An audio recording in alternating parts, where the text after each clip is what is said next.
it's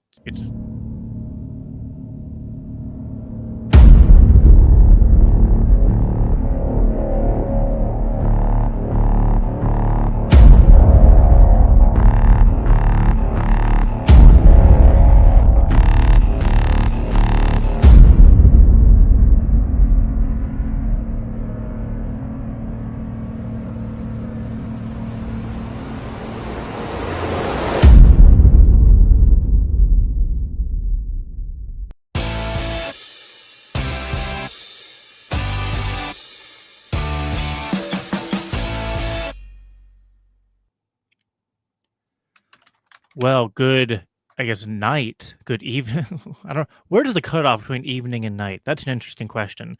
Whatever time you're watching this in, greetings. I'm Jacob Winograd. I'm the host of the Biblical Anarchy podcast here at the Libertarian Christian Institute, part of our Christians for Liberty network. And I'm here tonight with my friend Jeremiah Harding. Jeremiah is returning to the show for fourth time, fifth time. I've lost count. You've been on a few times. I'm like a fungus. I stick to objects and then spread. Yeah, well, I mean, not all fungus is bad. I mean, penicillin and other molds are good for you, I suppose. Can be. So You shouldn't take penicillin unless you absolutely have to, though. The microbiome is needed. that is true. That is true. I mean, I think about this is totally a tangent, but like when I was growing up, I used to try to play hooky from school by saying I was sick, and so my parents would take me to the doctor a lot. And the doctors back then were just like, "Oh, we'll give you antibiotics." I shudder now knowing what I know about gut health and stuff like that, about how many needless antibiotics I took as a child. But that's a different conversation for another day. We're here to talk about a different sort of, invasive Yep. species that comes in and wreaks havoc on the natural order and health and ecosystem of not just a human person, but of the entire, I guess, world, not just the nation, the world. But we're here to talk about the man in the White House, the Donald J. Trump himself. I think most people know. Probably, I think actually the last time you were on is when you and I had uh, a heated but friendly debate moderated by Hody uh, on whether or not it was worthwhile or acceptable or whatever other adjectives you want to throw in there for a libertarian to consider voting for Trump, which I did. And as I said yesterday on X, I am starting to come to regret that decision. Although I am, as I said on X, I'm happy Ross is freed. Um, I I at least like that Doge got some conversations going about USAID and other NGOs that are involved in sort of what they call democracy building. What is really actually, whenever the government names something, it's does the opposite of that, right? Because really, what it does is destabilize democracies abroad. But other than that, it's going a lot worse than I could have expected, and I'm definitely irritated. I'm pissed to excuse me a slight vulgarity on this Christian show here. Um, and Jeremiah, I know you've been very vocal on social media, sounding the alarm on a lot of just stuff that's going on. I have a hard time rank ordering it. It's all pretty bad. What's the worst in terms of what's going on right now in your estimation? Well, I want to start by, I guess, like sort of challenging the beginning frameworks here. Like, I don't think Trump was ever an outsider. Personally, I can see why other people did because they have an image of politics as something, posh and very finely curated. And he seemed to be the rough guy who came in and he was edgy. But like, ultimately, he was always a billionaire. You don't get to be like a multi-billionaire without being part of the big club that we ain't in, as George Carlin would put it. Like, you don't get to be part of that sacred order without sacrificing some beasts to the god. So basically, he is a servant of mammon and always has been. He's been a servant of wealth and the powerful as long as he's been in the news as subject du jour. And basically, I would say that he is a great example of antichrist behavior, because he consistently has, people who claim that he is coming to us as an angel of light, and then he ushers in so many aspects of the beast system. Like, ultimately, Jason Bassler recently said some good stuff. I mean, he's one of the people who for lack of a friendlier term, never sold out. As far as I was concerned, that's what a lot of people did, especially in the Libertarian Party. But he's been like on point with this, and one of the things that he's said is that we're getting AI border security surveillance. His cabinet is stacked with Palantir. His like entire thing has been like genocide and war and shit. And all of this has created the structure by which he can be accepted by the elites enough that like if anyone thinks that that guy with the Demolition Ranch shirt was a serious attempt, uh, but somehow also believes that we needed to take this long for declassified documents to confirm that JFK was an inside job, allegedly.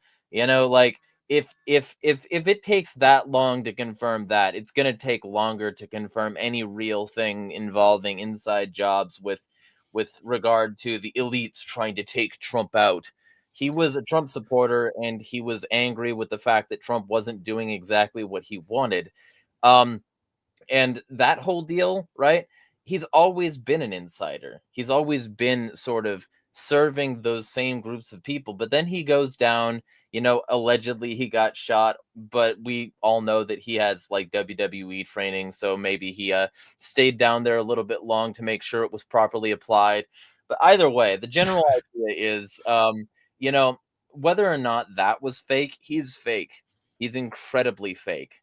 And when it comes down to it, we're dealing with extreme partisanship in order to justify his present actions and his actions over the past several months.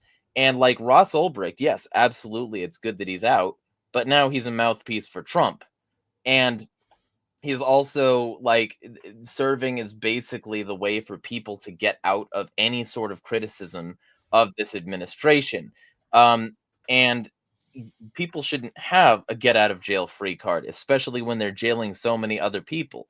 And Trump is escalating a drug war that makes what took out Ross seem like basics, seem like child's play, seem like preschool kind of garbage.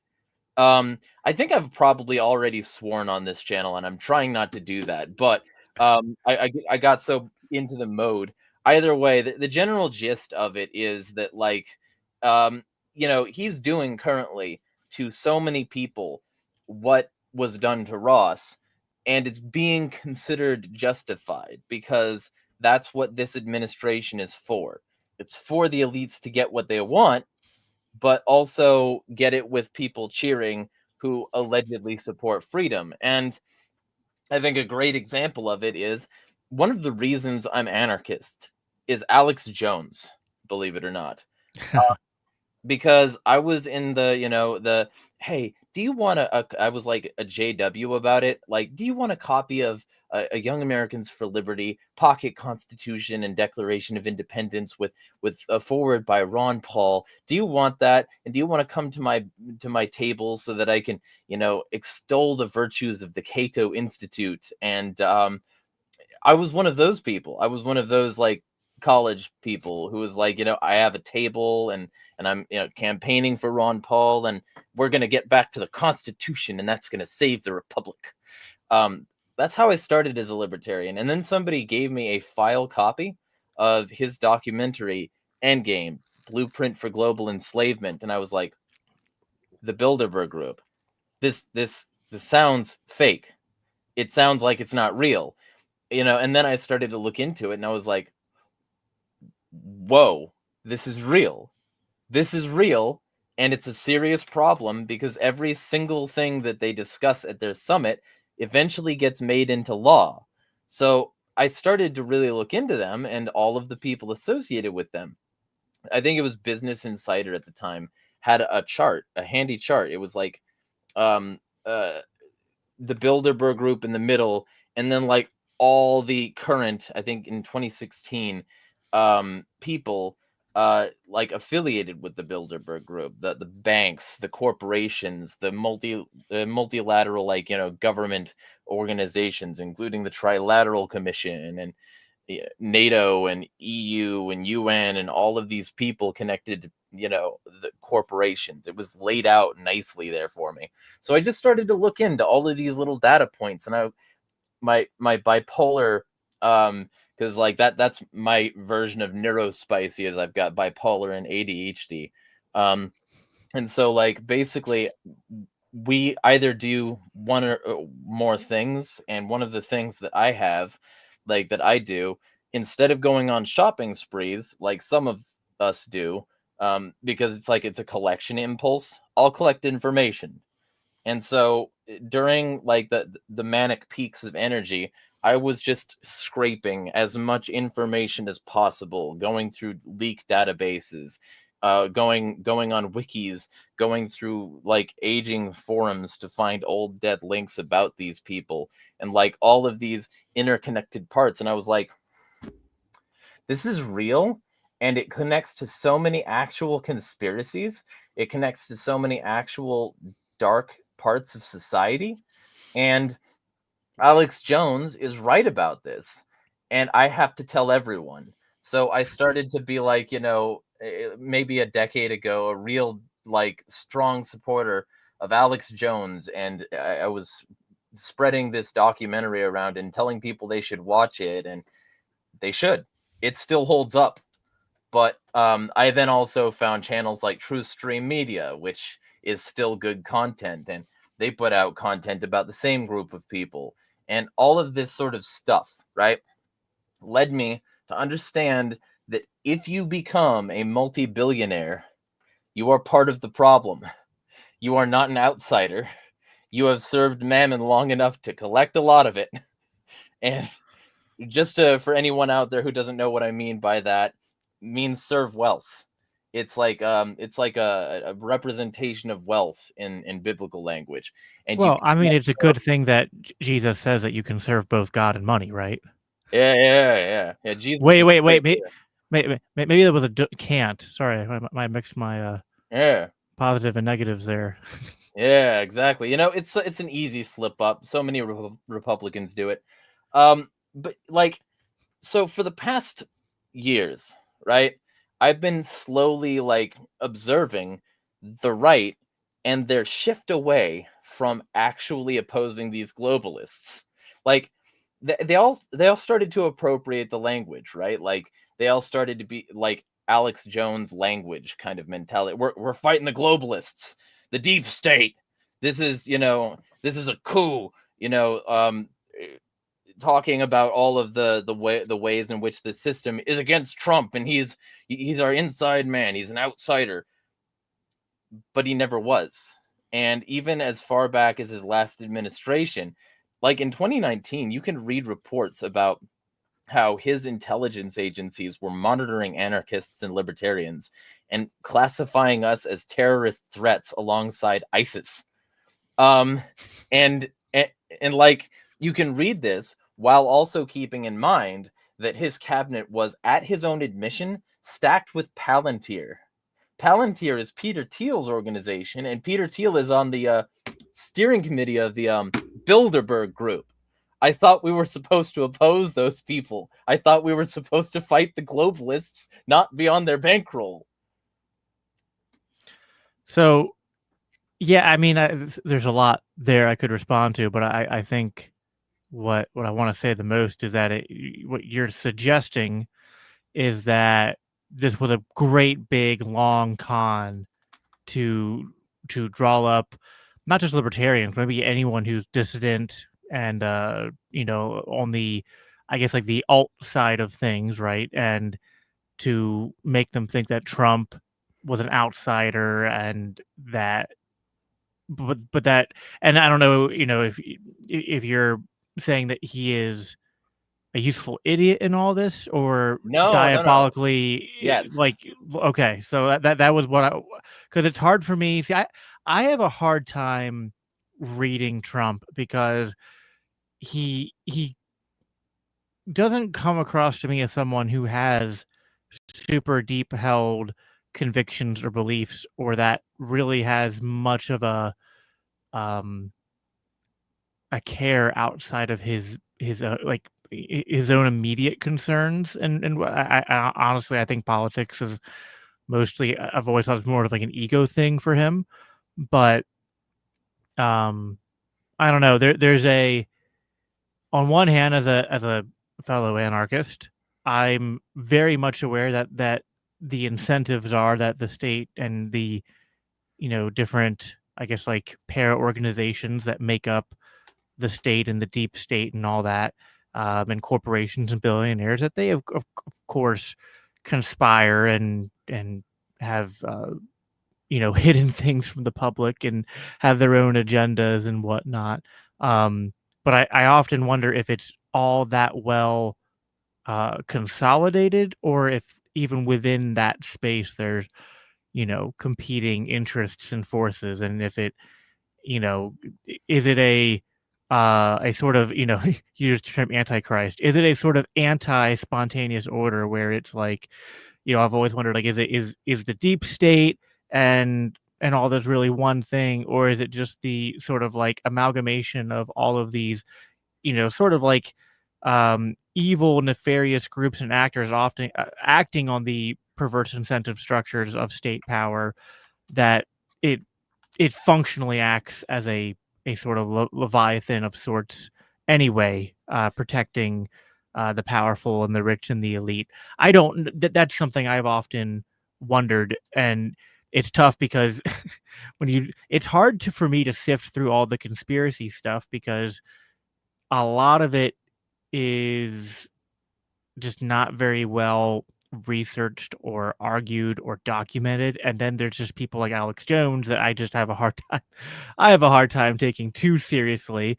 And I even wondered sometimes if Alex Jones himself is compromised. So I don't know. There's a lot there, but I mean, certainly in terms of just evaluating the fruit of, I mean, heck, we're not. I was thinking that we'd have to wait a year or two for me to even have this kind of episode be a thing where I go and say, like, okay, do I regret my decision or not? I mean, but we're only 3 months in, really, and I'm already like, oh wow, hell, this is this is bad. And it's funny, and I'll let you respond here in a minute, but it's just from where I'm sitting, it's surreal, because in 2016 I was not a libertarian. 2016 I was still a sort of like Bernie Sanders kind of like uh leftist sort of socialist type, and I was convinced that Trump was going to be like the end of the world, the end of America then. And so to the point that I mean, I would say I had TDS, Trump derangement syndrome, to the point that I allowed myself to be pressured into voting for Hillary Clinton, even though I knew that she was an awful person, a lying awful. I was like, this is not like, she's not a progressive. She doesn't stand for any of the things I stand for. It's like, yeah, no, she's not great, but like, Trump's, pure evil. He's Hitler and all that. And then he was elected, and it wasn't like he was good, but he just wasn't this great evil that he was portrayed to be. And so I think that sort of colored my perception of him going into this. Was I thought the bottom was just the 4 years we already had, which was just, you know, a lot of bad, occasionally stumbling into something that's halfway decent, uh, and at least not being, not like Trump's never been anti-war, but he's at least given the illusion of sorts that he's not as pro-war or much of a warmonger as the rest of the neocon neoliberal establishment. But Maybe. man, did that do a one if complete 180 within just a couple weeks of him being in office. So here's the thing. The He was never anti-war, and he was never Yeah. war neutral. He claims to have never started a new war, but that's only because Iran didn't bite. Because he assassinated one of their generals in open air. Yeah, Soleimani. Yeah. And then, like, cucks like the redheaded libertarian and Timcast spend all of their time, like, pretending it's justified and sending hate mobs after anyone who dares challenge Trump on anything. He relied on an army of people like that. And the general gist of it was he was helping the Israeli genocide back before it was like really in its fever pitch. He was backing the Yemeni genocide, um, you know, from Saudi Arabia. He was already blood soaked in that regard. He was helping bomb pretty much every Middle Eastern country to the point where he had to cancel the drone strike reporting mechanism because he was breaking Obama's records. And you can't do that and still seem like the anti-war president or the pro-peace president or the no new wars president. Because, I mean, maybe, but that just says that the U.S. has been in all of these wars for long enough that you can say that it's not new that you're in all of these wars. So it's like he was making things worse. He was always a warmonger. His cabinet was stacked with Palantir and Pentagon, and he said the Pentagon is in love with me. Because he was offering the biggest defense budgets ever.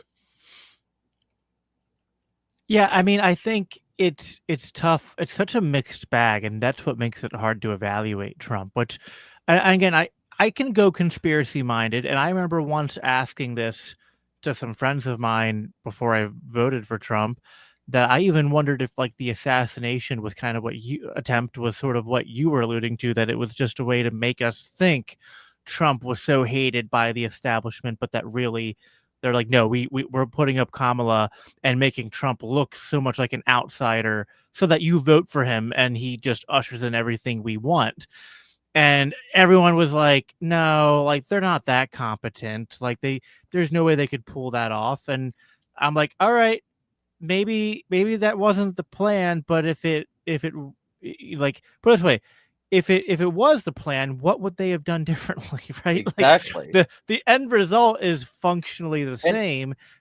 In terms of his, you know, resume on war, again, yeah, his bombing of Soleimani was not justified. He, of course, continued to support our greatest ally, quote unquote. He was at least, I don't know, he was a mixed bag with the whole Ukraine Russia stuff. Like he kind of made that stuff worse. But he was also kind of friendly with Putin, and it in terms of like not just like, hey, I'm not even going to pick up the phone and talk to you the way that Biden and Kamala did for 4 years. And he did, now granted it was like the last minute, but he did, you know, end the 20-year occupation in Afghanistan. So I don't know. It's one of those things where I feel like, again, to some extent, and this was also something that I did think about at the time, but I don't know if um, anyway, it's hard to go back and second guess yourself and what you were thinking at the moment. But this has been something I've thought about, which is that it's possible that a lot of libertarians, such as myself, were just predisposed to be extra charitable, to want to give Trump a chance because the bar is so very. low in terms of like what libertarians have been able to accomplish and how horrible presidents have been on many Mhm. things, including foreign policy, that just at the fact that Trump seemed different and maybe not as like still bad, but just not the same type or level of bad, that then when he comes with a new team of people who are saying really, you know, things that tickle your ears, right? And name dropping Ron Paul and saying, I'm going to end, like, you know, not just saying, like again, doubling down on like, I'm going to end the war between Ukraine and Russia on day one and stuff like that. It was like, listen, I knew he was going to be bad on Israel. Like everyone knew that. I just hoped, okay, the Israel stuff's going to continue to suck, and that's going to be horrible. But Kamala would also suck, and she is going to continue to saber rattle with Russia, And it doesn't seem like Trump's going to do that. Of course, here we are now, and day one has turned into 3 months, and nothing has substantially changed other than some political theater and drama with them fighting in the White House, which again is just it's starting to get me to think more about the way I did I guess like a couple months before the election, where I thought, and I guess I'm like mad at myself because I think I had it right at the beginning, where I thought, kind of seems like they want me to vote for Trump, which is not a good thing. Mm-hmm. Mm-hmm. But they to their credit and to my discredit, because I fell for it, I guess, uh, they talked a good talk, and they did pull out a lot of stunts to make it look uh, as compelling a hand as possible, Yeah, right? and just just because these puzzle pieces might be like unreasonably applied, like I'll just before this gets anywhere, like on on any other sources, I don't believe that the people who died behind Trump didn't actually die. I'm not Alex Jones Sandy hooking. I'm not like still following the Alex Jones platform to a T. But like what I am saying is that all he had to do after those people actually did die is drop. And they hide razor blades in funny places in WWE. And Linda McMahon is literally in his cabinet now. So I just feel like kayfabe might have been at play there. But either way, but that's the thing. Like, if you start to look at this and look at where the alignments typically are, the U.S. government has always been willing to support authoritarian right-wing governments. And this will I'll try to make this short instead of going on like a really long bipolar rant about it, because I could probably just talk about this for 7 hours. But like, there's an article I wrote for the Free Thought Project, and I'll be making more content for that place soon here.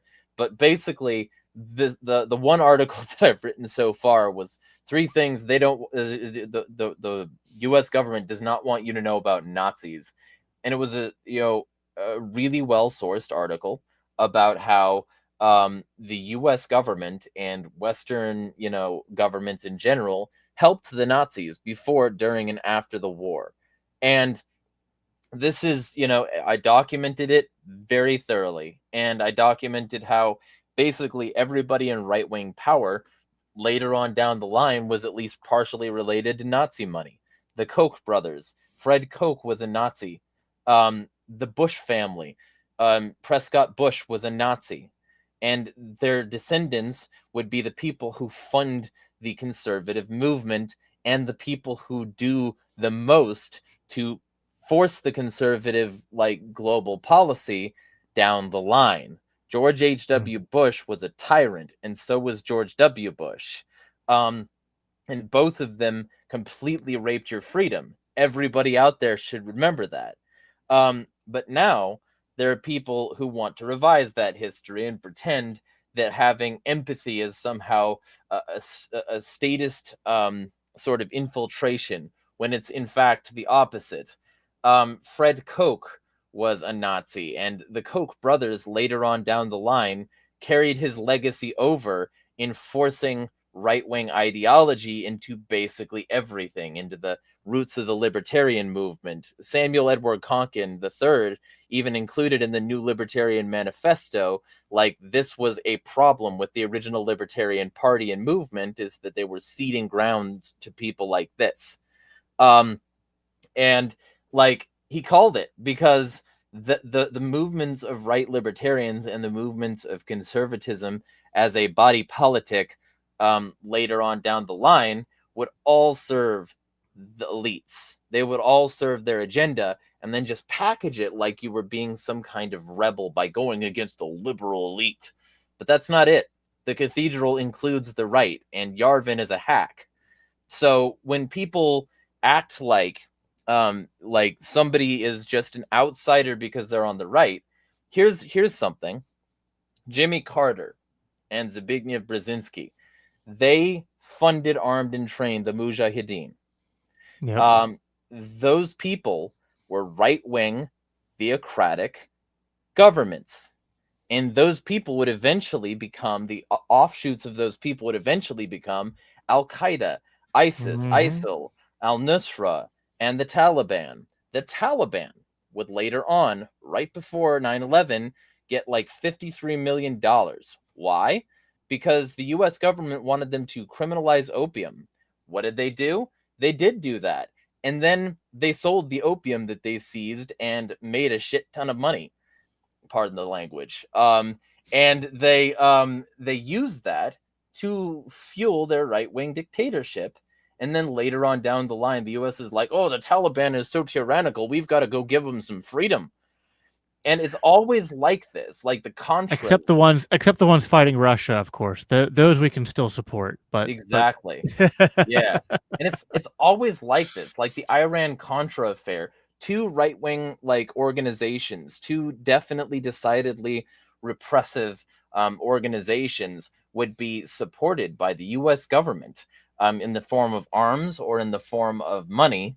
And those people like that would be shuffled around in an exchange that would eventually lead to this CIA smuggling these drugs from those people into the inner cities and using it as an excuse for the war on drugs, which is now being used as an excuse to deport people because we've got to do something about the fentanyl crisis and these drug gangs that are taking over cities, even though they're not.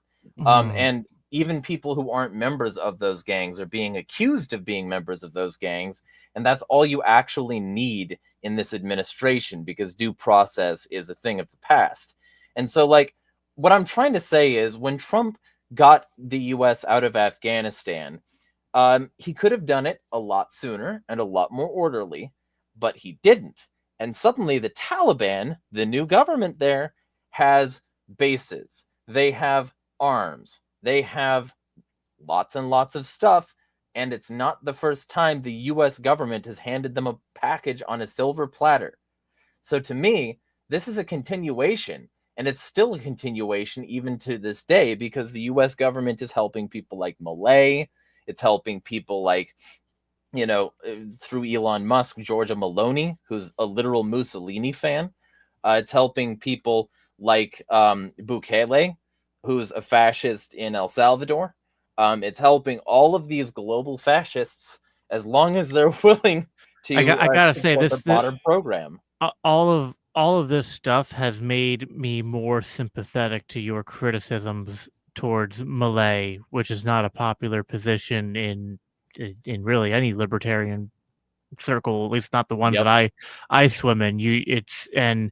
But and I think actually I had the right idea, but just came to the wrong conclusion for a while because Mm. I sort of said, well, listen, a lot of libertarians of all stripes, Mises, Cato, Reason, even people who were like critical of the Mises caucus endorsing Trump, uh, functionally, whatever you want to call it, endorsing the strategy to vote for Trump and whatever. Um, but they'd say, "Oh, but like Malay's a great example of like a libertarian in politics." But you look at a lot of Malay's policies, and he's cracking hard on the drug war and and the gangs there in all the wrong ways, uh, and sort of repealing like welfare stuff and social safety nets, which I've always believed, like like that stuff shouldn't exist, but like there is sort of a like with anything, like Social Security is a good example. Like I think it's almost a worse tyranny, or at least a doubling of tyrannies, to sort of make someone dependent on a system, and then when they're in a place where they don't have other means of like like finding the free market alternative, to just strip that from them without at least having some kind of phase out or some sort of. And Malay's not done that well, from what I can tell. There's been a lot of people who have been evicted and lost their homes and businesses and stuff. And so like a lot of this stuff was happening, but people were like excusing it for Malay, but then, holding Trump up to a purity test. And I was just like, well, if you're not going to have a purity test for Malay, I'm not going to have a purity test for Trump. And now I'm, again, sort of sitting here like it's a little therapeutic talking this stuff out loud, like looking back and trying to think about what I miscalculated on. And again, I think I was observing things and just like it's almost like I mean, I use sports analogies. It's like, fumbling at the 1 yard line, right? Like I almost got there and then just whoop. Um, because I'm kind of thinking the right approach was to probably be like, no, Trump needs to be held to a very high, critical standard, and Malay too. Just because Malay says he likes Rothbard and Hoppe and all that, I remember you bringing it up, and it's very telling that Hoppe is critical of Malay, even though Malay said that Hoppe is one of his, uh, inspirations or idols or something like that. So, again, and I'm not even saying I 100% agree with you on all this, because sometimes I think I see more nuances in these things, but I'm definitely seeing these things as more net negatives now than I was, led to believe, or leading myself to believe, uh, several months ago. And it again, it does. And this is again one of those things that feels tinfoily hat, and I don't like talking about it more than I have to. But one of the common denominators between Malay and Trump is this sort of like kissing the ring of, again, our greatest ally of Israel and the Israel lobby, Yeah. which, and some people again were defending Malay, saying like, well, he has to like play friendly with Mhm. Israel and tie himself to the dollar, and like, he has to, for him to be able to do any of the things he wants to do, he has to like kiss up to like the global establishment. And it's like, maybe we should, I don't know, look at this global establishment that seems to coalesce around America and Israel with a little bit more scrutiny, because I feel like there's a lot of us libertarians and libertarian anarchists who, um, it's like, I know this stuff exists, but I sometimes am a little uncomfortable dipping more than my toe into that kind of water, because I exist in two worlds. On one hand, I'm in the libertarian world. On the other hand, I go to church, right? And I serve in different positions in my church and in my job and my community. And it's like, I don't want to. It's tough, man. Like, I have to, like, I remember that I was at like one of our Bible study like life group meetings a couple of years ago. I'm sorry I'm ranting, but it's all It's fun. connected. And someone just brought up like, conspiracy theories. It's just like, oh yeah, like there's people who think that JFK was an inside job. That's so silly. And I just had to sit there and go, uh, well, I don't know. Like, you just start like asking questions, and the most like, like, I'm not saying it was an inside job, but like, I don't know. Like, what about all these, warnings they had? What about the fact that, some of the things that JFK was doing weren't very popular in terms of his, trying to pull out of certain wars. And so it's like, trying to plant seeds. And even that's tough. So then for me to be like, oh, especially in like evangelical circles, be like, hey, by the way, Israel is, like the state of Israel. I'll be clarified. The state of Israel. It's not a Jewish Right. thing. It's not Israel, Right. but the state of Israel is kind of at the epicenter of a lot of this shite. and Yeah. and it is kind of hard to keep on being delicate about that. So But that's the thing. Like, it's right in line. Like, so Saudi Arabia and Israel serve two different religions. Their governments serve two different religions. But somehow those people always get along, even though their Bibles say they're not supposed to, even though they constantly are supposed to be in some way at war.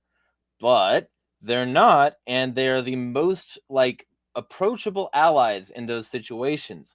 And here's the real ticker. Here's where everybody in your audience and anybody else who wants to can start calling me a commie, because they all serve capital. That's what they really serve. They serve capital. They're right-wing governments. They have similarly socially repressive ideals at their base. They all want basically the same thing for the region, which is perpetual war for money so that they can expand their territorial reaches for the sake of their god. And ultimately, when it comes down to it, America can exploit that. So when America comes in and they're like, Saudi Arabia, we're going to work with you because Trump is going to get like money from them, like which he desperately needed during his lawsuits recently. He's literally paid for by the Saudi Arabian government in the form of golf tournaments they held on his Mar-a-Lago course. And this is just one of many connections. Elon Musk had part of his purchase of Twitter bankrolled by Saudi Arabia, and Peter Thiel, which are aligned because they're globalists. And these people are all like on a similar page to Israel because they all operate at the interests of international capital. It's not because of Jewry. There are plenty of Jews that hate Israel. There are plenty of Jews that oppose the genocide. You don't have to be a genocider if you're a Jew. That's Nazi shit to say. The Jews shouldn't agree with the Nazis, maybe. But like when you're generally on this like this track, there are multiple ways you could go. You could be like, oh, the race is bad, and then this race is behind everything. But then you ignore all the other races and all their other hands and things. Like you ignore the China connections. You ignore the deep penetration of Saudi finance. You ignore the globalists. You ignore the fact that old French money is involved. You ignore the still relevance of the crown. You ignore the fact that the Vatican funded the Nazis during World War II and helped with appeasement because they said that we will make Vatican City an independent country. And so they were like, awesome, we'll do what you want. And then they made the age of consent 14. So, do with that what you will. But the general idea is actually, I think was it 14 or was it 12? It was something low. It's Epstein level. So the general gist of it is that like, there's like the real through line in all of this is serving state capitalism.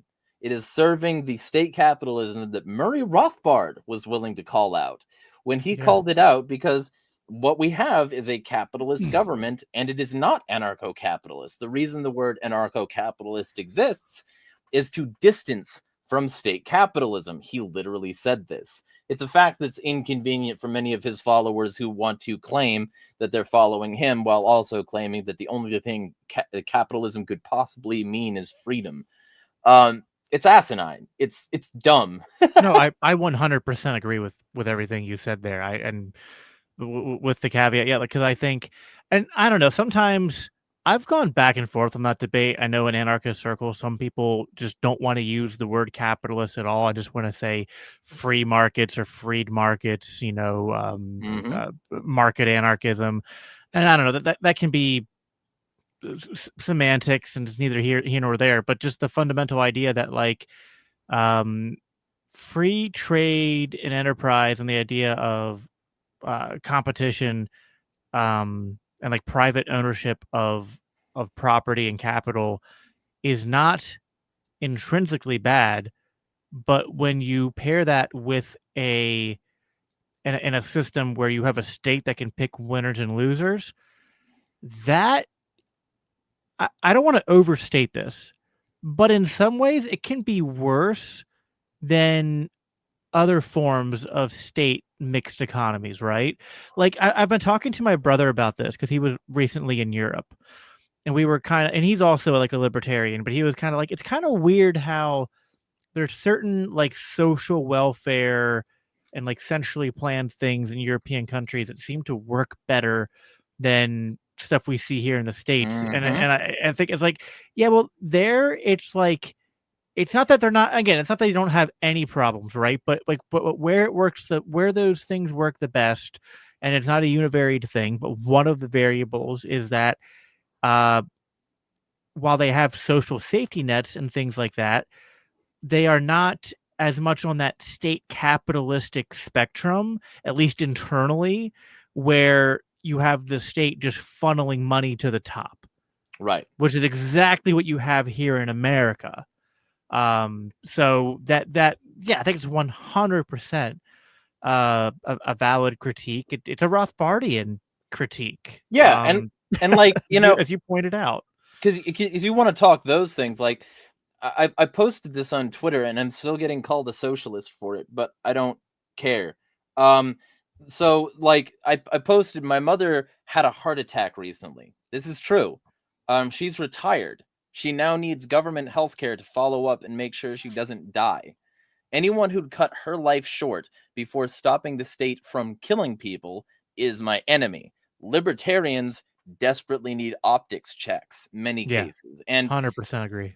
like, Yeah. so the thing is, like, people jumped on board. They really hopped on pop with that one. They were like, "Oh, so you don't want the welfare state to ever end? You're an anarchist?" And I'm like, "No, reread it.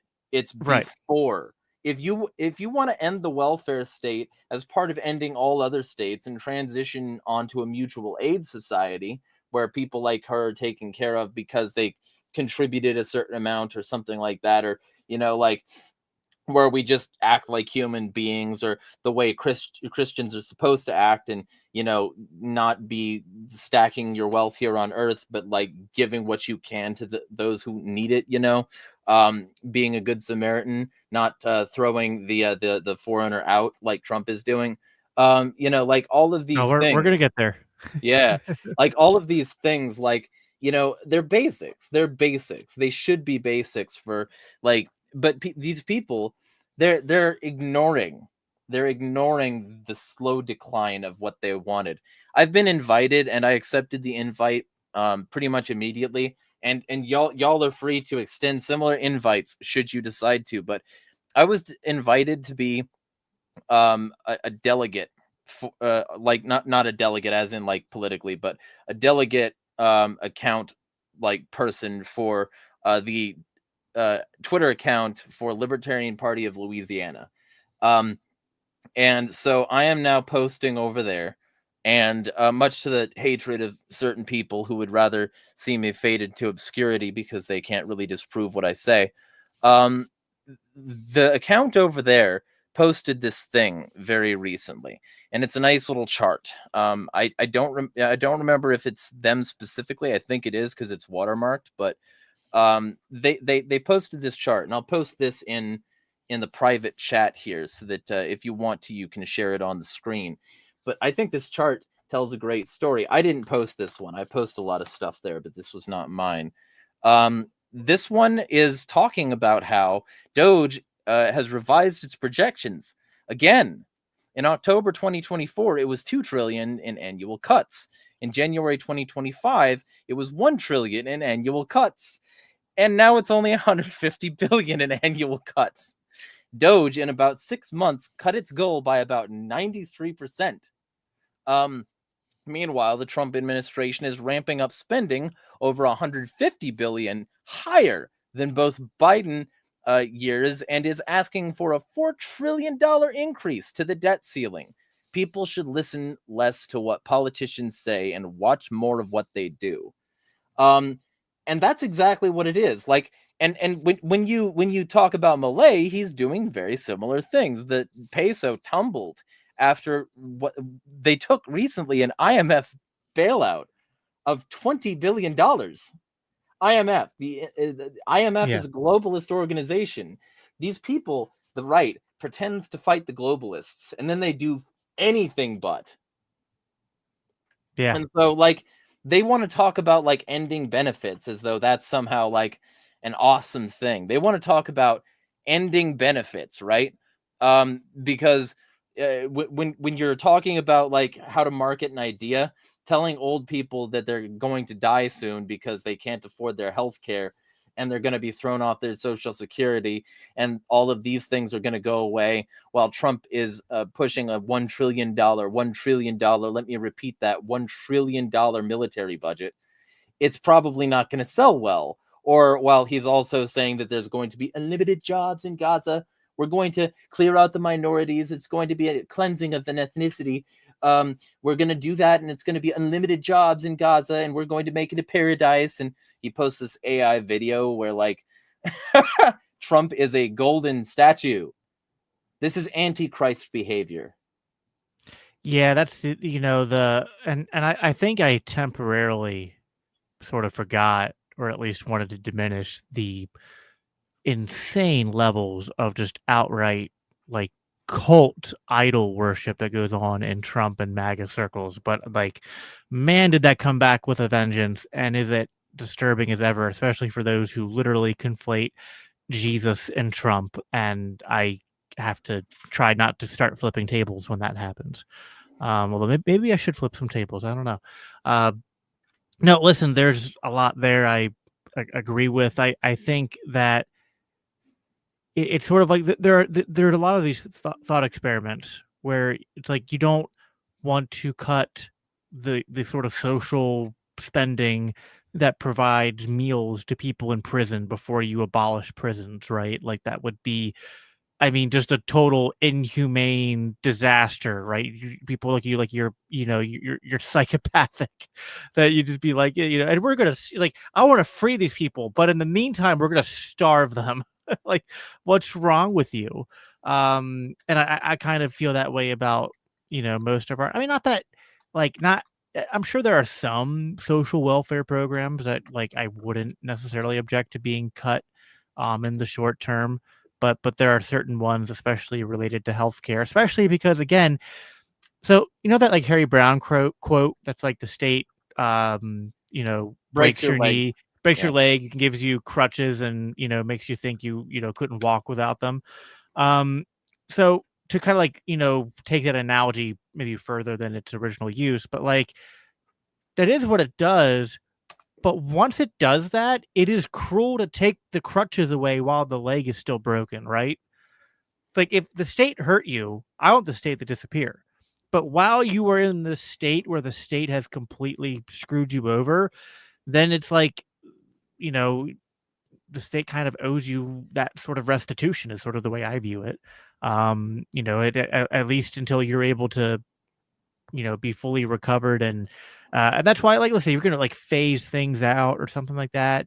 That seems like a better option to me, but that's not um, always what people agree to. I do want to touch on because we're getting a little long in time here, but probably go another 15 minutes or so. Um, the immigration stuff, man, that's also been. I think that's one of the things I underestimated, and to be sure, uh, being terrible at immigration is another bipartisan issue, right? I mean, Obama Hmm. deported way more people than Trump did, and Biden and Kamala were certainly not slouches about this either. Uh, and you even know from seeing posts I've made and debates I've been in that I am not.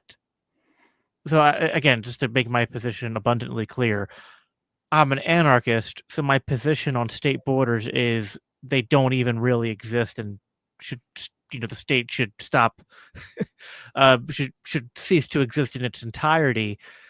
In like sort of like the what do we do right now? I've often been not quite a enthusiastic, just full open borders libertarian for the short term. But that is a far cry from what I've seen a lot of libertarians do, which is just, and they've done this on tariffs too, is just completely bend over backwards to be like, actually, deporting, uh, you know, hundreds of thousands of immigrants or millions of immigrants, even legal ones, or even heck, even deporting our own citizens if they criticize again the one certain nation that you're not allowed to criticize. That this is all fine and good, right? Or maybe it's not ideal, but like, yeah, it's a completely acceptable libertarian position to take in the here and now. And I am just like, if there's a lot of charity I have for the Mises Caucus and for that style of libertarian, more charity than than you tend to have, and that's because I was in that group for a long time. I have a lot of friends there, and I even sometimes still have sympathies towards their points of view. Even on immigration, I tend, again, as I said, not to be an open borders absolutist. But I have very little, if any, charity to give on the ones who have gone so hard to, like, again, it is one thing, I'll make this clear and land this on this. It is one thing to say, like, hey, maybe we should have some kind of, like, I don't know, uh, semi-open border system, like an Ellis Island system where, like, it's not just like completely open and unrestricted, but like it's not overly restrictive either. And then to go from that to just be like, oh, actually, we need to be doing massive deportation, including sending people to Gitmo and just completely shutting the border down. And also, let's get into a trade war. And I'm just like, this is the like this, this this is like, you've gone so far past the line you can't even see the line anymore, and it's just it makes me angry and sad because, as you said, and I agree, as a like, beyond just my libertarian convictions, as a Christian, uh there is there is no way on Christian grounds to defend these immigration policies or these tariff policies. No way. They are destructive to human life and human flourishing. They are literally ripping people from their homes. They are destroying, like, as much as we, like, I talked to you before the show about how my old business when I was self-employed with my family was destroyed by COVID and the lockdowns and the totalitarianism of that. These tariffs and these immigration policies are cut of the same cloth. They Mm-hmm. are destroying people's families, destroying people's livelihoods. It is not defensible in Yeah, the slightest, and I'm not going to mince words over that. yeah. Well, and here's the thing. If the Mises Caucus was a Mises Caucus, I would have less problem with them. They are not a Mises Caucus. The middle link there in the private chat, I hope you share your screen and scroll through that just lightly while people can read this stuff. Because a real Mises Caucus would be supporting the things that I wrote in my little essay there. I basically made a quote wall that people complained about the length of. Um, like, I made a quote wall on the Louisiana LP Twitter account. And this quote wall was nothing but wall to wall Mises quotes about immigration and about how the only kinds of people who want to end this sorts of immigration are statists. They're the kinds of people he would have stomped out of the room and called socialists. Um, so, and even though, like, personally, I work with libertarian socialists, I work with the left, I have no problem with being called a socialist, but the fact that he would agree with me and not the Mises Caucus says everything. When Justin Amash went and read Mises quotes to the Mises Caucus and got booed for it, that says everything.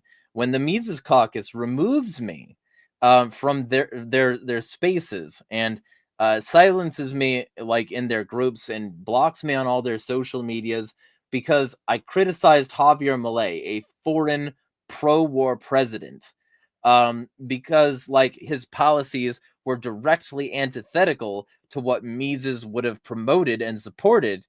It shows that they're not a Mises caucus. And so, like, all of this encapsulates what I'm talking about. I don't have a problem with people who joined the Mises Caucus because they wanted more Misesian thought. Most of those people left. Most of those people have significant regrets. Karen Ann Harlos is an example. She was on my show recently discussing some of those regrets. Like, there's a significant amount of people who I have spoken to who regret supporting a caucus that claimed Mises but was Misesian in name only. And from a real early on point, even people like Tho Bishop were recognizing this. The Mises Institute was opposed to the Mises Caucus, and they had a feud for a bit there because, the Mises Institute has a whole lot of articles against the kinds of things that Trump supports. And the Mises Caucus was making excuses for all of that for a long time. So the reason I'm bringing all of this up is because Mises was a staunch immigration advocate. He said that it equalized wages. He said that it made, demand and accessibility to higher quality and cheaper goods easier. He said that it was like, you know, Right. sign of freedom. He said it was a Well, that sign. and just to quickly, that point is so important because see, like I've never understood the economic arguments against immigration. Those are not the ones that trip me up. There are things about more like the ways that the state can weaponize open borders, or the ways in which open borders can lend towards sort of like cultural destabilization, and also just sort of like it's like practical concerns that I think about. But a lot of people get this like, oh, they're gonna steal our jobs and they're gonna lower wages, and I'm like, listen, the problem with wages is the Federal Reserve and the banking system and the capitalists we talked about earlier, which are jacking the prices up all across the board as part of the game in which they become, multi billionaires. But the solution is not we need to artificially raise wages through protectionism.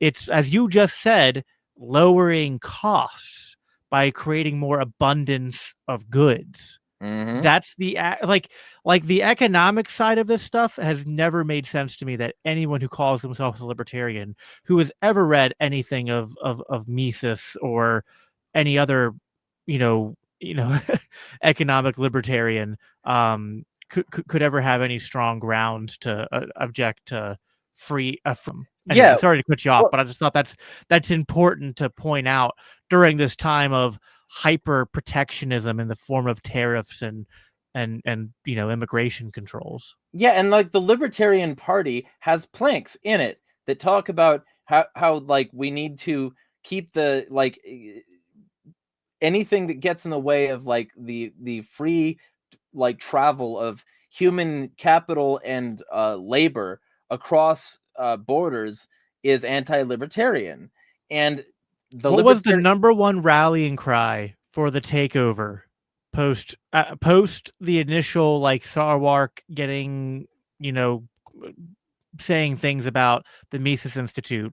The number one recruiting call was how bad the Libertarian Party was on the COVID lockdowns. Mhm. It's like, oh, you mean when the state controls the movement of people and tells people that their jobs aren't essential and things like that, that's bad for human flourishing and liberty?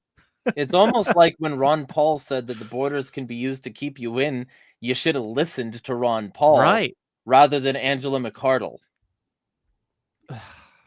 And so like when it comes, and here's the thing, like, maybe there could have been a case made for, making pragmatic and emotionless arguments in favor of, a Trump administration over a Kamala administration. I mean, I still personally don't agree because I think that it takes a significant amount of sort of cucking to the right in order to get to that place. But if they were sticking to that, there would have been a whole lot less to criticize them on. Instead, what they did is they had things like that Rescue the Republic rally, where literally the campaign materials for that rally were like, you know, uh, weird soft focus images of like Trump and his cadre of people leading people across the Potomac in George Washington boats that were probably AI generated. Like the whole deal was cringe. It was cringe, but it was cringe done by I think Dan Smots, so it was acceptable cringe. It was cringe done by these sorts of people in this like right like status libertarian ecosystem who already made it clear that they were going to block and stymie any criticism of these players. Like Javier Milei was always wrong. His platform was actively evil. And when people like me pointed that out and actively highlighted sections from his platform talking about his AI facial recognition super state, making it easier to lock people up, criminalizing protests, you know, all this stuff that he said he was going to do that matched exactly the kinds of things you could read about in Bertram Gross's Friendly Fascism or Naomi Klein's The Shock Doctrine, two books I consistently tell people they need to read. Like, when these people do this sort of thing, they're making their position clear. Their position is, like, we will support an authoritarian right-wing government as long as it's a right-wing government, and we'll also ignore how right-wing all the other governments are in order to claim that we're fighting the left. And these Biden's not a leftist. His government wasn't leftist. They just had more rainbows than Trump did. And now that Trump is criminalizing being woke, basically, and targeting LGBT people, and now there's literally a bill in the Texas House for like criminalizing being a furry in schools. Because they're lying in that bill about like litter boxes in restrooms. Since all of this stuff is happening, this is the cultural result. We're Can I can, dealing with a culture of purging minorities, inconvenience, people that are considered degenerate. Where have I heard this before? yeah, I mean, just to comment on that briefly. I am a conservative Christian in terms of that the way I read the Bible, and my convictions are that I don't find myself persuaded by the arguments to view that there's a way for a man to be able to identify as a woman or vice versa. I don't believe in the sort of like, gender non-binary theory or things like that. I think marriage should be between a man and a woman. And I have concerns about, I guess like the trans movement or LGBT rights activists, and things that I think are targeted at youth. I have concerns about that, which I share with right wingers, which I think are valid. All of that is like it is just so not important compared to like racing towards World War III and supporting multiple genocides between Yemen and Gaza. And it's just like, it's just, it's like, you know what? It's hard for me to really agree. Like, for me, it's like, I actually care about the kids. But when you say I care about the kids, you care about them when they're being introduced to things that are inappropriate. But when we're dropping bombs on them, you don't care one bit. Mm-hmm. So sorry, I And also there's a major incongruency there, which I'm not willing to ignore. And also, to be clear, we should have a stream about that sometime, because I think I have ways to sort of assuage some concerns, both from a political perspective and from a biblical one. Because here's the thing, like the I'll just jump back into it, because Jeremiah Harding, you can just put a quote like "everything is Nazis" and then Jeremiah Harding after that. Um, the general thing that I could say there is, in Nazi Germany, when they wanted to start to criminalize the other side, they went against what they called degeneracy. They went against it because they were rhetorically linking it to Yeah. Jewry. They went against it because they were rhetorically linking it to all that was wrong with society, blaming One of the the first things they did was burn down the Institute of Sexual Research. Well, to be fair to the Nazis, they just burnt the books. They took the books out of it. But like, yeah, they should. If you don't have anything to fear from literature existing, because that literature does not scientifically challenge your worldview, then you wouldn't burn it. You would challenge it. You would liberally understand it. You would be a Misesian about it, and you would say, "We'll have a conversation about this, and we'll try to actually suss it out." Instead, the Hitler Youth were out there in the streets torching anything that went against the worldview, which prevents it from being read, to be understood, to be properly interfaced with. And that's the thing. The party of banning books will never be the party of free speech. And 100% agree. You know, and when these people are doing that now, it's like so many examples of books that they just don't want people to read. I was And so Yeah, I agree. So like this is so cool. So I was just talking earlier this week with one of my LCI co-patriots, Carrie Baldwin, and because we're in the process here at LCI at writing a second edition to our book, which I have right here, Faith Seeking Freedom. So we're doing a second edition and we're expanding it, and we're her and I are working on the section on the culture war, and we were talking about how in like our brainstorming how evangelicals and sort of the right wing establishment gets this so wrong because what they do in the face of uh, whether it's literature or stuff online is they just suppress it when it comes to people who are um, peddling or promoting views that are contrary to what people's convictions are, and it's like, and that's the wrong approach. The way that the Bible would instruct us, what we would argue for, and that libertarian virtues would map onto this as well, is that you need to be able to actually engage with these materials. Like suppressing them is is going to, on one hand, if there's things of value there, you're suppressing valuable information, which is going to lead to pain.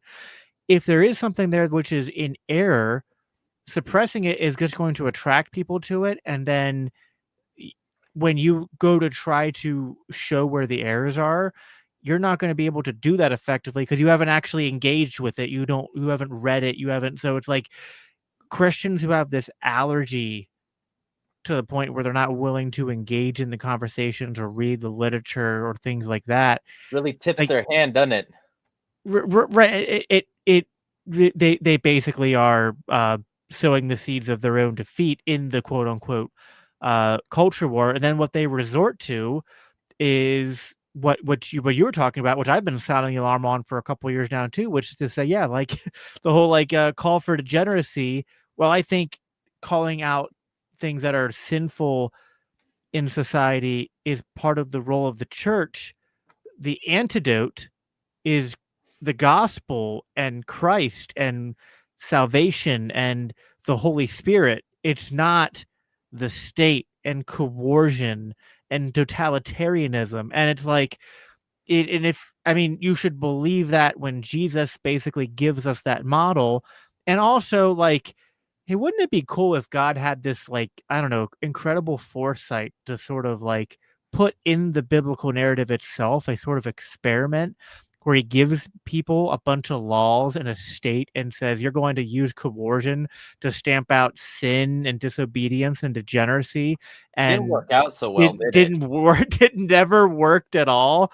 But like, it just like the hardcore commies, who be like, real communism hasn't been tried yet. It's like, real Christian nationalism hasn't been tried yet. It's like, no, it has. It just sucks and it's not Christian. So Yeah. And that's the other half. So first off, Hody, actually, we should do this as a panel, and we should do it within the next couple weeks if that works for Jacob. We should do this as a panel because he says, "Hey, I got dibs in talking with him about homosexuals yeah, and such we did a first." part one last year before all the Trump stuff popped off. So Yeah, well, we've got yeah. so much more to discuss, but like that's the thing though. This is literally repeating Nazism. Like Yeah. Auschwitz was not, it wasn't like in Germany. It was in Poland. It was like he had it in another country so that it would be in another jurisdiction and he would have his hands cleaner of the clear human rights violations that were occurring there. It was a complex of like 40 things, and it was like, all over there, handily tucked away. And that's what's happening. We're getting the same thing. We're getting Gitmo concentration camps. We're getting Bukele, El Salvador concentration camps. We're getting concentration camps potentially like on the border, which will be in like interstitial concentration camps to the other concentration camps. We're getting fast tracking and black bagging of basically anyone who's going against the narrative sent to those concentration camps. And it's not like, he's not doing full ethnic cleansing here. That might be next because he says, he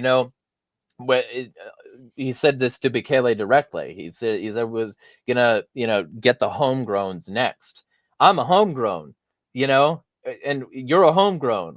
The homegrowns should understand I was right after all my years of saying that Trump was going to start with the illegals, start with the trans people, start with all these people that's like considered inconvenient to the right. He's going to start with all these minorities that the right is rah against, and then he's going to go against you. Hold He's on, you going to say have all. you wait. The government creates a boogeyman and then passes laws so that they can violate the rights of that group, and then they turn it on Mhm. the people. and then and That then they never get a happens. And then they get a strong man so that they can muscle through their policies and act like, oh, it's not us. Our hands are clean. Look at this insane guy. We need to be brought back to the calm, rational center after all of this and not reverse anything he did. Um, it's like that. It's like, I mean, he was breaking drone records, so he removed the mandate to report it. Did Biden put it back? Nope. Biden did not, in fact, put it back because that's the point.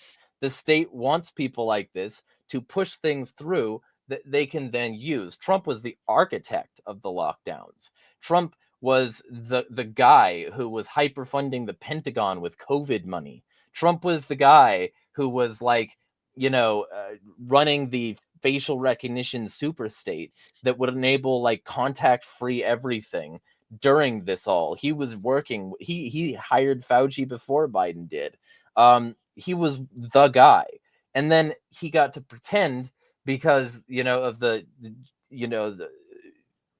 steal, stop the steal, and January 6th and all that. He got to pretend, oh, it was taken from me. The deep state doesn't want me in there. I'm an outsider. I'm a January 6th is like one of the most infuriating days in like political history of my lifetime, because it's like one of the few things where both sides get it so catastrophically wrong in the most annoying ways possible. Like, it was a violent insurrection to overthrow democracy, and then like actually both of them claim, ironically, that democracy was violated in that Mhm. time period, and Yeah. it's so dumb. And it's Uh, like the other side's like, "Oh, it was just a guided tour," ignoring all the windows that were broken and things that were smashed and stolen and people that were trampled and otherwise brutalized and they ignore that. And then like the other side ignores all the ways that things were unreasonably escalated, like Ashley Babbitt should never have been killed. Like they both do the same thing of like hyper exaggerating the other side, even though they're both on the same side, and it's center right authoritarian capitalism. Um, you know, and the other side says that this was just a guided museum tour. No, it wasn't. It wasn't. They're all the other side says that it's a violent insurrection. They didn't bring guns. They didn't bring mostly anything. They threw a tantrum. It was a yeah, tantrum. They and did. it's They like, weren't even listen, good with some of OPSEC. Like and they like, were EXIF data on all of their photos on a public site yeah, led and by a Secret did Service some of them guy. some of them break some property, and did some violence occur? Sure, but like, does it warrant the level of, lack of due process and locking up a lot of these people for how many years now? I mean, it's just it that seems like a clear overreaction as well. It's just it's crazy. And then Trump Um, overreacts on the other side by pardoning all of them. And surprise, surprise, some of the people he pardoned, and this was universal pardons, were also being tried for sex offenses with minors. And now those people can't be tried because they were universally pardoned. well, it's a And good thing so we got the full unredacted Epstein list, right? yeah. And so that's the thing. So actually, here's a fun part. Um, I recognized those documents as soon as they were leaked, and I was like, wait, really? Really? You're confirming this? Because the redacted documents were all in the same, it was the same sorts of screenshots, the same sort of scans of documents that had already been released. And so I was like, I have those, don't I? And so like the files of those things were already released, and you can see all the unredacted information. It's already been floating around, and now the US government confirmed it.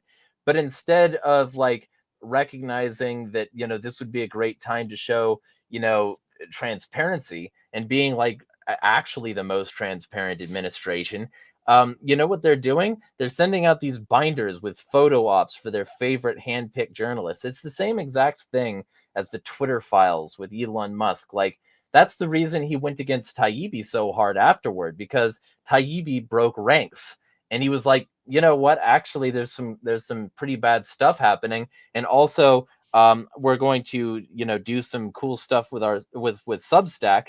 And now he's being suppressed. You can't share Substack links. Everybody should listen to the Free Thought Project interview with Matt Taibbi recently. It's very enlightening. And so, like, Elon Musk, Trump, all of these people are fascists. Elon Musk, especially, like doing weird victory tours with AFD, which is fascists, and Georgia Maloney, which is a fascist. And like all these people, global fascism is what we have, not global communism. We don't have a global leftist threat. We have a global right-wing threat, authoritarian right-wing threat. And that's the reason these people are all on board with that. Like, that's the reason that these people like continue to work with people like Peter Thiel. Because and we'll be going over this tomorrow in a Twitter space, which you are invited to. But like basically Peter Thiel is a bankroller for the globalist elite. He was behind PayPal. He helped fund Elon Musk's Twitter purchase. He was he wasn't behind PayPal, but he helped bankroll it. He was part of the PayPal mafia along with like Elon Musk. He is behind Palantir, which is a giant intelligence gathering firm. And he also was behind some of the seed funding for Facebook, which is an intelligence gathering platform that was also partially funded by the CIA. And now he's affiliated with all of these people, Peter Thiel and Palantir and all of these people. And like Elon Musk is helping them advertise their books, where they're doing nothing but providing fan service to the military and intelligence industrial complex and Palantir. And here's a fun bit from a Christian perspective here, saying that because of the verse, by your fruits you shall be known, what really counts is whether you have a greater level of output than you do of input. And therefore, Henry Kissinger did really well from a biblical perspective. That's in the book, written by the CEO of Palantir and promoted by Elon Musk. Henry Kissinger is a God follower, or a great example of a Christian application of principle. That's what we're dealing with. We are dealing with an AI superstate administration of evil, an antichrist beast system. This is not, there is no way around saying that Trump is everything Christians are supposed to hate. He is a false prophet. He is a golden idol. He is a wolf in sheep's clothing. But even still, a wolf in wolf's clothing. He was always talking about how Epstein was a great guy, fun to be with, similar taste in younger women. He was always talking about how like the you could grab him by the pussy. They just let you do it. He was always talking about how he would bang his daughter if he got the chance, because if she wasn't my daughter, oh, let me tell you, this man has always been evil. And the fact that any Christian ever thought he was anything but, especially while he was selling, and I can't stress this enough, signed Bibles for Oh, $1,000. dude, I know. Don't even get me started on the Bibles. Don't even get me started. I mean, just yeah. No, no. Listen, I would love to keep talking, but I will fall Yeah. asleep here soon, so we'll have to bring it to a close. But I really enjoyed this. I think yeah, there's not a lot of separation here between us. I mean, I'll end with I'll make a closing thought, and then you can give a closing thought as well. Um, I understand why I voted for Trump, and I understand why a lot of libertarians did. I understand why Angela and others pursued this strategy that they did. And perhaps I'm being over charitable, but I, I don't know. I know these people. I've known them a long time, so I I am assuming the best of their intentions, and I believe that they thought that they could make a deal with the devil, so to speak, that they could leverage some power and some influence to get some good things out of this administration. And I will at least give them credit that Ross is free. And for Ross and his family, that it is. I have mixed feelings about all this because it's hard for me to be like a vote is like kind of a worthless thing, and it would be hard for me to like look Lynn in the face and be like, I didn't take this chance to try to free your son if it hadn't worked out or something, right? So I don't know. I think it's really tough, and I'm inclined to be gracious. What I don't like is that in the fallout of this, that there aren't more people who are willing to at least be where I'm at, where they're like, "Hey, I'm glad Ross is free, and I understand why I did it, but this sucks. Like, we don't have to sit here and try to defend all this. We should be on the front lines combating all of it." And I understand the game that Angela and Austin and others are trying to play, the coalitioning game. And I'm not saying that I don't see zero value in it, but at some point, this coalition stopped being a coalition. You might argue it was always a Trojan horse of sorts, and I don't know, maybe. But definitely right now, they have all, unless you're going to go full, like they're all playing 5D chess, right? Like, it's like, no, sorry. Tulsi sold out. Bobby Kennedy sold out. Patel sold out. These were all, at best, they were imperfect people who were at least right about a few really good issues, who either got blackmailed or became compromised through some means as soon as they got into those positions. And at worst, they just were con men who played very long cons. And the end result is the same. We need to be calling this shit out because it's got incredibly bad ramifications of genocide, of global and local destabilization, economic devastation, and we can't, it's like at some point, like coalitions are like where there's like, I guess like a quid pro quo, where like you have common goals and interests that you're working towards. I don't, where are the common goals anymore? I don't see them. They, they, I will say that I believe that they were there, but they're not there anymore. So we have to be able to look back, admit that maybe we got some things wrong, maybe say, you know what, I did what I thought was right, and I pursued a path where I thought I could do some good, but now that's not working, and I got to try something else. And it's frustrating to see that there's a lot of libertarians who aren't able to do that. And that even, and I've always been critical of this. I love what the Mises Caucus stood for. I love a lot of the people there still. I don't wish ill towards them, but not being willing to do this, to sit down and talk with critics and people with a point of view, it only hurts you. As we talked about before, it only hurts you because some biblical lessons here to sort of to dot the I's and cross the T's on what I'm saying. The Bible says, as iron sharpens iron, man will sharpen another man. And that doesn't, that can sometimes be an abrasive process, right? When you're dealing with people who don't like what you're doing or that have a harsh word of criticism for you. But you got to be able to take that. And you know what? Like, give it back. Be like, no, I think I'm right, and have the fight, but don't silence the dissenters. Do not set your face like flint or your heart like stone. Do not become a used wineskin incapable of receiving new stuff. Right, exactly.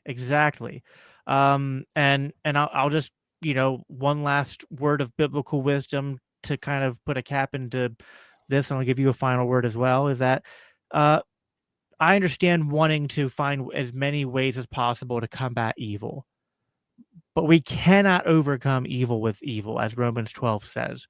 And so, again, and we can have that conversation, me, you, and Hody at some point. But, while I have strong convictions about certain things being sinful, you will never overcome sin with more sin and more evil. And at this point right now, um, I'm sorry, the culture war stuff, that is the bottom priority for me right now. The bottom priority. I voted for Trump because maybe it was a foolish thing, but I thought that it was the best chance for us to de-escalate global conflict and move more towards peace. And not only did he live down to that, but he's gone below that. And we're escalating conflicts even more than we were under Kamala and Biden. So it's a disaster. And we as Christian, my plea to Christians and libertarians is, we can, there's three paths ahead of us. We can try to excuse things to the point where we don't course correct. We can say, woe is us and give up. Or we can just dust ourselves up, get up, admit where we got some things wrong, celebrate the good things that might have happened, and we got to keep up the good fight. So that's my closing thoughts. Jeremiah, anything you want to close with before we hop off? Yeah, I'll just say, and I'll attempt to keep this brief. The thing is, I do assign malice when other people assign ignorance. I believe firmly that there's quite a bit of malice in quite a bit of the actors present here, and that they wanted the other side purged so badly that they were willing to take ethical shortcuts. And this is true in the Republican Party, obviously, but it's also true in the Libertarian Party. Like anybody who doubts this at this point, that the Libertarian Party was involved in a significant amount of fraud, that there was some stuff that should not have been going on, that was like some companies that were set up with the basically explicit purpose of funneling things around, that there was like basically gamesmanship, that there was the money never should have shuffled to RFK to begin with, that the Trump administration was never going to give us any sort of actual real world tangible stuff. Like here's the thing. The enemy of our enemy can be our enemy. And that's a thing that so many people need to understand. Like the fact that, here's the thing. You can say it's really good that Ross got free. And you're not wrong. It should have happened a long time ago. But it should have happened because the war on drugs is bullshit. Yeah. It should have happened because it should have been ended. And instead of that, the war on drugs is now being ramped up with international threats. The war on drugs is being ramped up with threats to drone Mexico, with threats to go to war with Central and South American countries, with threats to go to international trade wars because fentanyl, and China's bringing the fentanyl, even though they're, doing that primarily through actual points of entry, and it's primarily Americans smuggling it in, and it's primarily not going to be stopped by any of these controls to begin with. Like, we're dealing with fundamental flaws in actual reasoning to come to the conclusion that this is anything short of locking up a ton more people like Ross. Because here's the thing.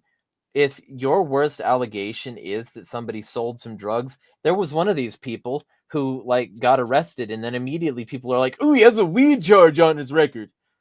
Who cares? That should never have been a thing on any free-thinking person's radar, but it was, because that's how you can get this legal out. That's how you can get this legal out of this country, as he was on weed at one point, allegedly. And this idea that Ross Ulbricht is somebody to hold up as an example of the freedom of the Trump administration, when he is locking up so many other people for basically the same stuff that Ross was locked up for, is absurd. It is an abrogation of duty. It is like libertarians getting off the steering of the ship and handing it to somebody else. And as long as one wave was avoided, as long as one wave was avoided. You can ignore the fact that this storm is destroying the ship. And meanwhile, Ted Kaczynski wrote a nice little screed on this, a nice little essay. It was a version of an existing thing called A Ship of Fools. And everybody should read that because it's basically a descriptor of what's going on today. It's so many people on so many of these little pet issues, these little single issues, like growing these alleged coalitions to solve the problems, but the primary problems are still here.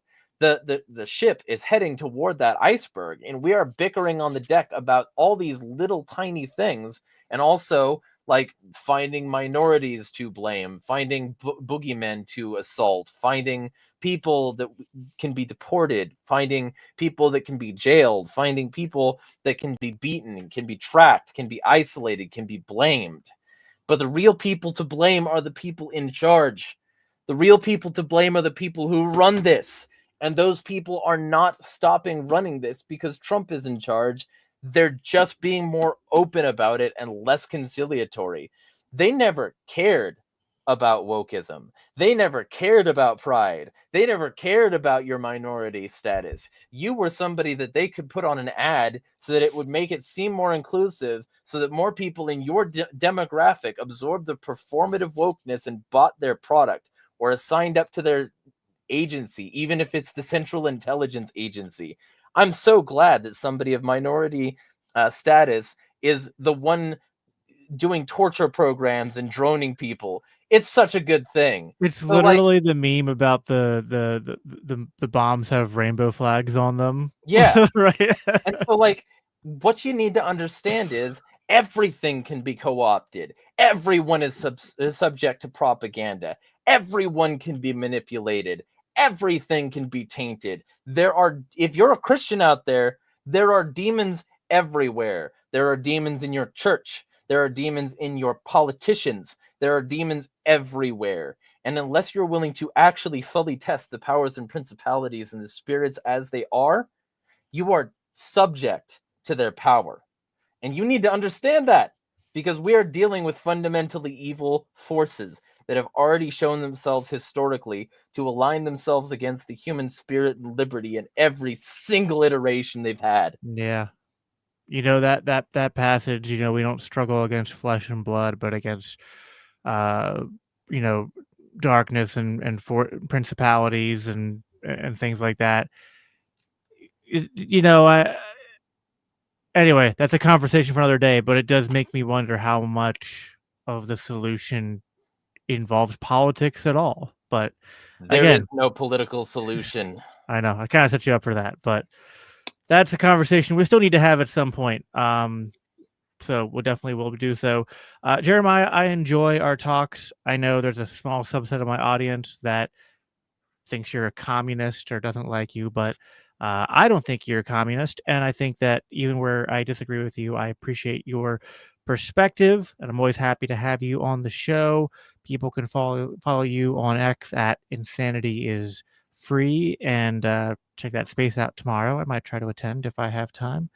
Um, Absolutely. And these uh, spaces, by the way, are open conversations. They're sort of round table group panels. And I try to involve as many different voices as possible. And if you can only come in on like, a part of it, you are free to come in on a part of it and drop out. They're usually about 2 hours. And they're called anti-spaces. Anyone who wants to look up the old ones can look up anti-spaces on my in a Twitter search. awesome. Alrighty. Well, yeah, everyone make sure follow Jeremiah. Make sure that you follow me at Biblical Anarchy. Like this video wherever you're watching it, whether it's on YouTube or if you're listening to the audio later. Give a 5-star review. Subscribe if you haven't already. And you could, of course, check out more at libertarianchristians.com. But that's all I have for you guys for tonight. I don't have any more planned live streams right now, but make sure, again, you're subscribed and you'll get notified as soon as those are put into motion. Other than that, live at peace and live for Christ. Take care.